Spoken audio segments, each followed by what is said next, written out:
গরমের দিনে ঢ্যাঁড়স, পটল আর ঝিঙে এই 3 রকম সবজি ঘোরাফেরা করে। আর এই সবজিগুলো দিয়ে রোজ কিছু না কিছু নতুনত্ব কোনো জিনিস বানিয়ে খেতে কিন্তু বেশ ভালোই লাগে। আজকে ঢ্যাঁড়স দিয়ে যে রেসিপিটা বানাবো সেটা গরম গরম রুটির সাথে খেতে কিন্তু অসাধারণ লাগবে। শুধু রুটির সাথে বললে ভুল হবে, ডাল ভাতের সাথে খেতেও কিন্তু খুব ভালো লাগে। তবে ভাতের থেকে আমি তো বলবো রুটির সাথে খেতে কিন্তু বেশি মজা লাগে। তোমরা এইভাবে ঢ্যাঁড়সের রেসিপিটা বানিয়ে সকালের টিফিনেও বা লাঞ্চ বক্সেও কিন্তু প্যাক করে দিতে পারো। রেসিপিটা বানানো যতটা সোজা, খেতে কিন্তু তার থেকেও বেশি অনেক টেস্টি। নমস্কার, বেঙ্গলি পাকশালায় তোমাদের সকলকে স্বাগত জানিয়ে আজকের রেসিপি শুরু করছি। সবার প্রথমে আমি এখানে ঢ্যাঁড়স নিয়ে নিয়েছি 500 গ্রাম। এখন ঢ্যাঁড়সটাকে আমরা প্রথমেই ভালো করে জল দিয়ে ধুয়ে নিয়ে ঢ্যাঁড়সের জলটাকে পুরো শুকনো করে রাখতে হবে। মানে কাটার আগেই কিন্তু ঢ্যাঁড়সটাকে ভালো করে ধুয়ে শুকিয়ে রাখতে হবে।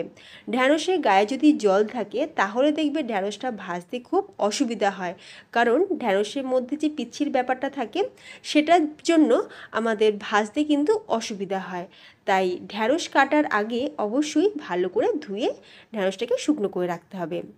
আর এখন আমরা ঢ্যাঁড়সগুলোকে দেখো ঠিক এইভাবে গোল গোল করে কেটে নিলাম। বেশ অনেকটা পরিমাণে ঢ্যাঁড়স তো দেখতে লাগছে, তবে রান্না হয়ে গেলে পরিমাণটা কিন্তু অনেকটা কম হয়ে যাবে।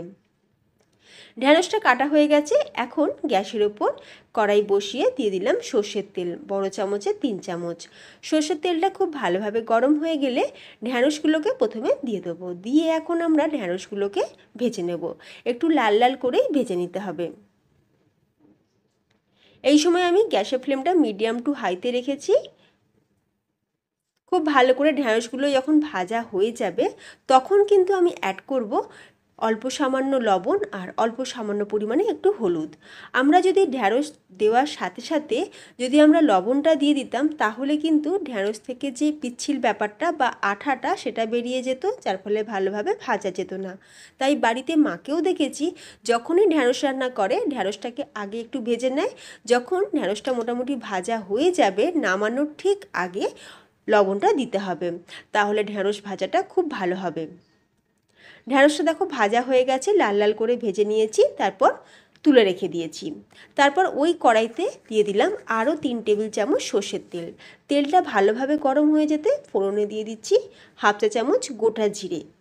জিরেটা যখন একটু ভাজা হয়ে যাবে দিয়ে দেবো এখানে পেঁয়াজ। এখানে একটা বড় সাইজের পেঁয়াজ এইরকম চপ করে নিয়েছিলাম, পেঁয়াজটাকে দিয়ে দিলাম। তবে পেঁয়াজটাকে কিন্তু আমরা খুব বেশি লাল করে ভাজবো না। মিডিয়াম ফ্লেমে পেঁয়াজটাকে 1 মিনিট একটু সটে করে নেওয়ার পর দিয়ে দিচ্ছি এখানে রসুন। এখানে 5-6 কোয়া রসুন আমি একটু চপ করে রেখেছিলাম, রসুন দিয়ে দিলাম। আর দিয়ে দেবো 6টা কাঁচা লঙ্কা। কাঁচা লঙ্কাটাকেও আমি ছোটো ছোটো করে কুচি করে রেখেছিলাম। রসুন আর কাঁচা লঙ্কা দিয়ে পেঁয়াজের সাথে খুব ভালো করে ভাজা ভাজা করে নেব। এরপর দিয়ে দিতে হবে টমেটো। একটা মিডিয়াম সাইজের টমেটো পাতলা পাতলা করে কেটে রেখেছিলাম, টমেটো দিয়ে দিলাম। সাথে দিয়ে দিচ্ছি হাফ চা চামচ আদা বাটা, অল্প সামান্য একটু লবণ দিয়ে দিলাম। আমরা কিন্তু ঢ্যাঁড়স ভাজাতেও লবণ দিয়েছিলাম, তাই লবণের পরিমাণটা একটু বুঝিয়ে দিতে হবে। এরপর দিয়ে দিচ্ছি হাফ চা চামচ হলুদ, হাফ চা চামচ কাশ্মীরি লাল লঙ্কার গুঁড়ো আর হাফ চা চামচ জিরের গুঁড়ো। এরপর খুব ভালো করে আমরা মশলাটা কষিয়ে নেব যতক্ষণ না পেঁয়াজ আর টমেটো সফট হয়ে যাচ্ছে। খুব ভালো করে মশলাটা একটু কষিয়ে নিতে হবে। আর আমি এখন অল্প সামান্য একটু জলও দিয়ে দিলাম যাতে করে মশলাটা খুব ভালোভাবে কষানো যায়। একটু জল না দিলে মশলাটা কিন্তু ভালোভাবে কষানো যেত না, কড়াইয়ের নিচে লেগে যেত বা পুড়েও যেতে পারত। তাই একটু জল দিয়ে দিলাম। এখন চাপা দিয়ে আমরা মশলাটা কুক করে নেব। বেশ কিছুদিন আগে বাদাম পটলের একটা দারুণ রেসিপি তোমাদের সাথে শেয়ার করেছিলাম। পটলের অনেক রকম রেসিপি তো আমরা বাড়িতে বানিয়ে থাকি, তবে বাদাম পটলের রেসিপিটি কিন্তু আমার সত্যি খুবই প্রিয়। এত অসাধারণ টেস্ট হয়েছিল, তোমাদের কিন্তু অনেকের খুব পছন্দ হয়েছিল। তো যে সকল বন্ধুরা ভিডিওটা মিস করে গেছো, ডেসক্রিপশন বক্সে আমার সেই ভিডিওর লিঙ্ক দেওয়া থাকবে, তোমরা কিন্তু অবশ্যই দেখে নিতে পারো বাদাম পটলের রেসিপি, যেটা সম্পূর্ণ নিরামিষ। এখন খুব ভালোভাবে মশলাটা কুক হয়ে যাওয়ার পর ঢাকনাটা খুলে আরও একবার মিক্স করে নিয়েছি। তারপর আমরা এর মধ্যে 3টে ডিমকে ফাটিয়ে দিয়ে দিলাম। ডিমটা দেওয়ার সাথে সাথে দিয়ে দিচ্ছি অল্প সামান্য একটু লবণ আর 1 চা চামচ গোলমরিচের গুঁড়ো।